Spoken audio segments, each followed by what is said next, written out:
gösteren çöpler peş peşe koşu yaptı.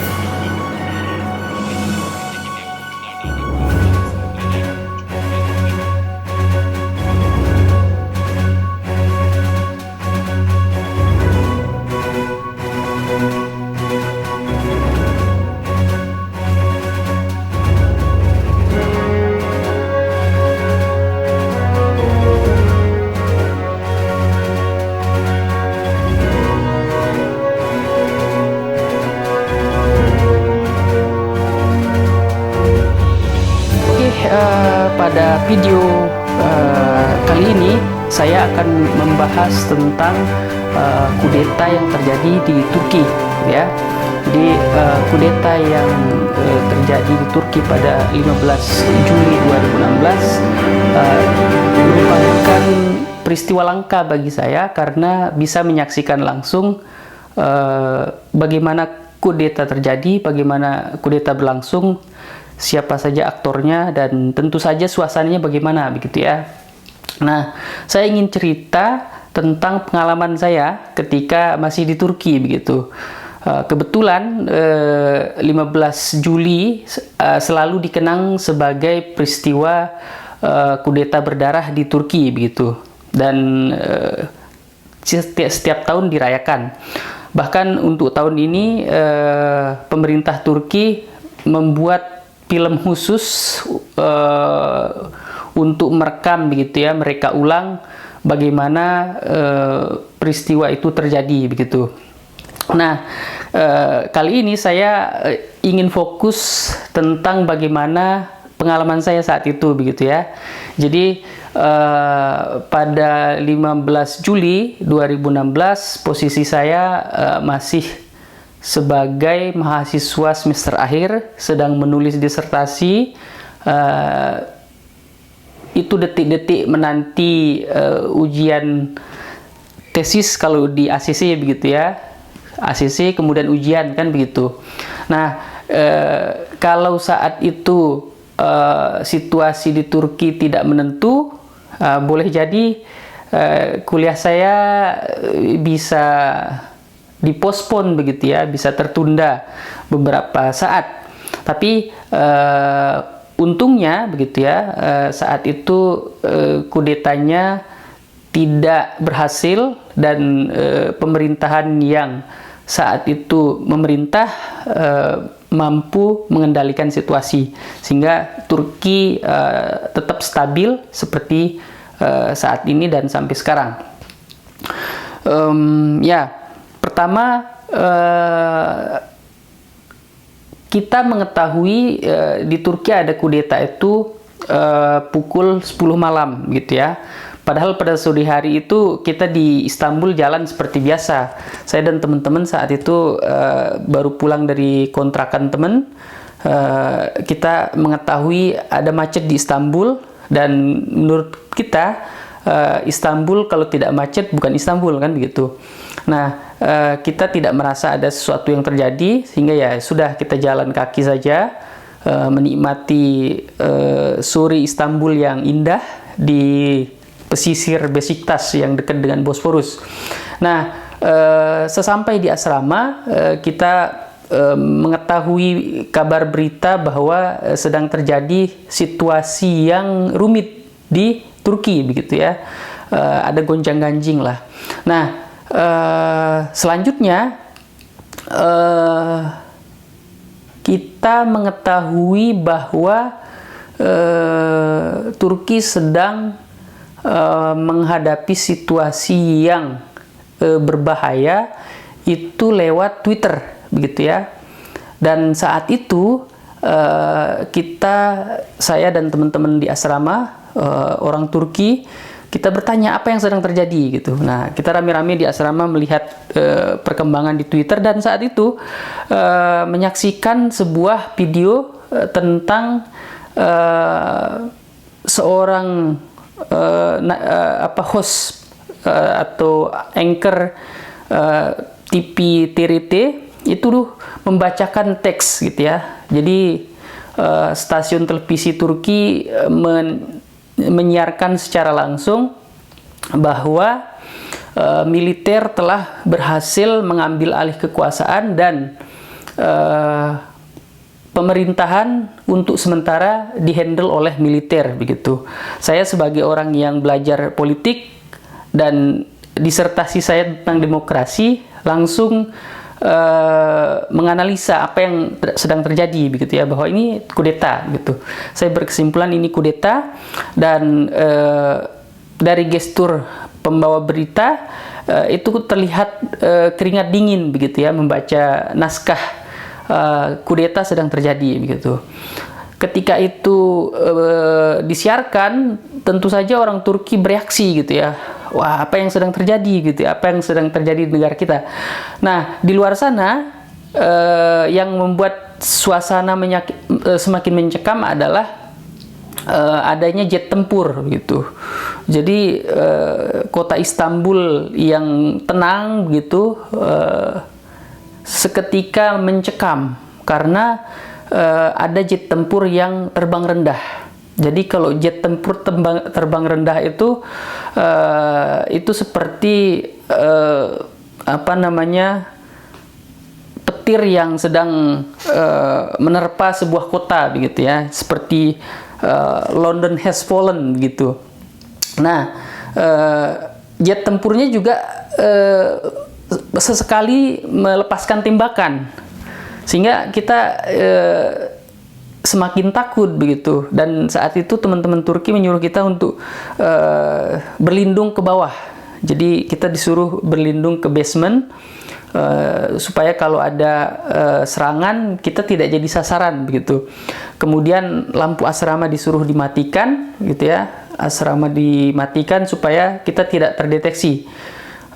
Protokolnya sudah seperti perang. Nah, kemudian kita juga diminta untuk persiapkan barang-barang, bawa paspor, siapa tahu Turki akan kolaps dan kita harus mempersiapkan evakuasi diri begitu ya. Sampai seperti itu yang kita alami. Nah, selanjutnya ketika berita tentang kudeta merebak, dan ada satu titik di mana ada respon dari pemerintah Turki. Jadi pihak militer menyatakan pemerintahan telah jatuh dan militer mengambil alih kekuasaan. Selanjutnya beberapa saat kemudian dari Perdana Menteri Turki, saat itu Perdana Menterinya adalah Yildirim gitu ya. Dia mengatakan bahwa ini kudeta dan pelakunya akan kita akan beri sanksi, akan kita hukum jika kita sudah berhasil menetralisir situasi begitu. Jadi Perdana Menteri sudah merespon begitu, dan selanjutnya titik balik yang membuat Turki selamat saat itu adalah Presiden muncul begitu ya. Jadi Presiden Erdogan yang beberapa jam dicari oleh rakyat, mana presiden? Jangan-jangan presiden sudah dibunuh begitu ya. Jangan-jangan Erdogan sudah dibunuh dan Turki sudah jatuh begitu. Nah, tiba-tiba Erdogan muncul dalam sebuah wawancara televisi CNN Turk begitu. Nah, Erdogan melakukan sambungan FaceTime begitu. Jadi kalau iPhone kan ada FaceTime. Nah, anchor menelpon Erdogan dan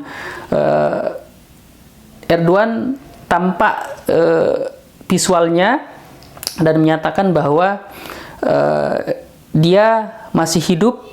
Kemudian dia menyatakan dia adalah panglima tertinggi tentara, sehingga jika ada unsur tentara yang lepas dari rantai komando, maka itu kudeta dan pelakunya akan dihukum gitu ya. Dan selanjutnya Erdogan meminta supaya pendukungnya untuk turun ke jalan untuk membela demokrasi begitu, untuk menyelamatkan demokrasi Turki. Kemunculan Erdogan beberapa menit begitu itu menjadi turning point, ya. Merespon itu para pendukung Turki, para pendukung, ya, Erdogan turun ke jalan, dan turunnya mereka di jalan itu membuat tentara-tentara pelaku kudeta itu kewalahan, begitu ya. Kemunculan Erdogan di CNN Turk menjadi titik balik bagi selamatnya demokrasi Turki, begitu. Karena ketika Erdogan berhasil menembus blokade pelaku kudeta dan berhasil mengakses stasiun televisi, Erdogan memanfaatkan kesempatan itu untuk memanggil para pengikutnya, gitu ya. Jadi kesempatan itu dimanfaatkan oleh Erdogan untuk pertama menyampaikan bahwa dia masih hidup, dia masih presiden, dan menegaskan bahwa dia adalah panglima tertinggi tentara, dan mereka yang bergerak di luar rantai komando adalah para pelaku kudeta dan akan dihukum seberat-beratnya ketika kudeta itu sudah berhasil ditumpas, begitu. Nah, kemudian yang lebih penting dari itu adalah ketika Erdogan menyampaikan pesan bahwa para pendukung, kemudian para rakyat Turki, silahkan turun ke jalan, hadapi mereka yang ingin membajak demokrasi Turki, selamatkan demokrasi Turki. Jadi pesan singkat dari Erdogan itu direspon oleh rakyat Turki yang turun ke jalan. Rakyat Turki bergelombang mendatangi pusat-pusat kota Istanbul, di mana para pelaku kudeta melakukan penjagaan. Jadi mereka ada di Taksim, mereka ada di Bosporus. Bosporus diblokade oleh tank dan panser dan senjata berat lainnya, sehingga rakyat Turki secara sukarela turun menghadapi mereka, begitu. Ada potret yang unik di situ, di mana rakyat Turki dengan nyawa sekalipun akan berusaha jangan sampai kudeta kali ini berhasil, karena Turki memiliki pengalaman bahwa setiap kali kudeta berhasil, biasanya ada transisi yang tidak baik bagi ekonomi, tidak stabil secara politik, sehingga itu akan memberikan kerugian bagi rakyat Turki. Nah, untuk menghindar itu, maka rakyat Turki memberanikan diri untuk menghadapi para pelaku kudeta. Nah, situasi yang ada saat itu adalah ada psikologi massa, mungkin ya. Kalau kudeta Turki berhasil, maka dia akan mengulangi kudeta-kudeta sebelumnya di Timur Tengah. Peristiwa di Timur Tengah tentu saja mempengaruhi psikologi orang Turki, ya. Jadi peristiwa di Timur Tengah nyatanya membuat negara rusak, negara hancur, begitu, susah untuk direkatkan. Maka rakyat Turki begitu berusaha menyelamatkan demokrasinya, dan di situ ada potret di mana rakyat biasa, rakyat sipil turun ke jalan tanpa senjata. Mereka bahkan ada yang menghalangi tank, gitu. Ada rakyat yang berani tidur di bawah roda tank, begitu. Kalau dilindas pasti mati, kan, begitu. Jadi itu potret yang bisa kita lihat ketika kudeta berlangsung, dan perlawanan rakyat itu ternyata mampu membuat para pelaku kudeta kehilangan kontrol, begitu. Jadi ketika rakyat Turki turun beramai-ramai, para pelaku kudeta kewalahan, begitu. Jadi mereka yang bawa senjata tidak berdaya menghadapi para demonstran atau rakyat sipil yang ingin menyelamatkan Turki, gitu. Dan dari peristiwa itu memang ada ratusan, gitu, yang luka, kemudian ada juga yang meninggal, terutama di kota-kota besar di mana para pendukung Erdogan dan rakyat Turki tentu saja berusaha melawan militer. Dan di Ankara, di Istanbul, kita bisa melihat ada puluhan nyawa yang melayang. Dan di pagi hari kita bisa melihat tank-tank itu masih berada di sekitar kota Istanbul begitu. Dan tentu saja langkah cepat yang diambil oleh pemerintah Turki mampu menyelamatkan Turki dari destabilitas. Nah, saya sendiri ketika itu pada pagi hari mendapatkan telepon, kemudian sambungan Skype dengan stasiun televisi di Indonesia. Sepanjang malam saya tidak tidur. Saya sepanjang malam terjaga karena mengikuti perkembangan detik per detik peristiwa bersejarah di Turki begitu. Dan dari situ saya bisa melihat bahwa kudeta yang berlangsung memang membuat mereka yang terlibat itu terlihat memiliki misi untuk take over kekuasaan gitu. Kalau dia berhasil, maka dia akan mengambil alih semua sektor begitu. Dan kemudian kalau itu berhasil, tentu saja pemerintahan yang berkuasa akan dihukum seberat-beratnya begitu. Tapi karena gagal, maka situasinya terbalik begitu.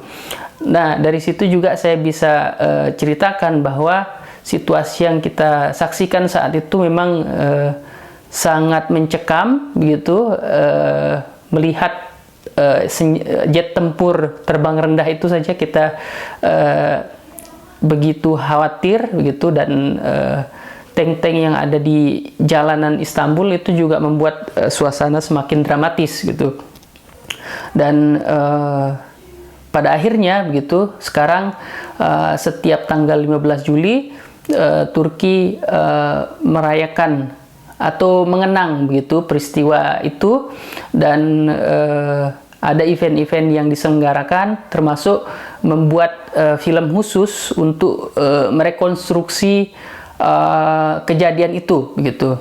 Dan di situ ada tokoh-tokoh, ada militer yang setia menjadi korban begitu, kemudian rakyat sipil yang cinta negaranya juga jadi korban begitu. Memang kudeta itu selalu memakan korban. Dan Turki pada akhirnya menulis sejarahnya sendiri bahwa kudeta 15 Juli itu menjadi catatan penting dalam sejarah modern Turki.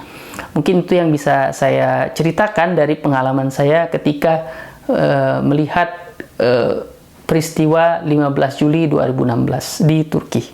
Terima kasih.